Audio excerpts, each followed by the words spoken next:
এবারের বিশ্বকাপে ন্যায় বিচার পাচ্ছে না কোনো দল, আর্জেন্টিনা বাদে, এবং লিওনেল মেসির জন্যই এবং আর্জেন্টিনার জন্যই ফিফা তাদের বাড়তি সুবিধা দিচ্ছে।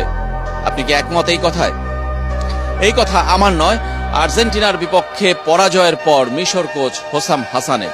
সংবাদ সম্মেলনে এসে তিনি বোমা ফাটিয়েছেন, বলেছেন এই বিশ্বকাপে ফেয়ারনেসের কোনো জায়গা নেই। ফিফা ফেয়ার প্লের কথা বলছে, কিন্তু ফেয়ার প্লে পাচ্ছে না সবগুলো দল। আর্জেন্টিনাকে বাড়তি সুবিধা দিচ্ছে ফিফা, এবং আজকের ম্যাচ তারই প্রমাণ। এবং যে ম্যাচে আর্জেন্টিনা 3-2 গোলে জিতেছে, 2-0 গোলে গিয়েছিল একটা সময় মিশর, কিন্তু সেই ম্যাচ তারা হেরে গেছে 3-2 গোলে। রেফারির দিকে আঙ্গুল তুলেছেন তিনি, ফরাসি রেফারি ফ্রান্সিয়ে লেক্সটার। তিনি কিন্তু আসলে কেমন করছেন সেটাই কিন্তু আসলে প্রশ্ন তুলেছেন। ফ্রান্সিও লেসিয়ার, তিনি ফরাসি কোচ, এবং বাড়তি সুবিধাগুলো কিন্তু সবই নাকি আর্জেন্টিনা পেয়েছে, অ্যাডভান্টেজ সবই আর্জেন্টিনা পেয়েছে। ভিএআরে বাতিল হয়েছে মিশরের গোল, এবং মিশরের ক্ষেত্রে কিন্তু কোনো ভিএআর চেক করা হয়নি, সেটাও তিনি অভিযোগ করেছেন।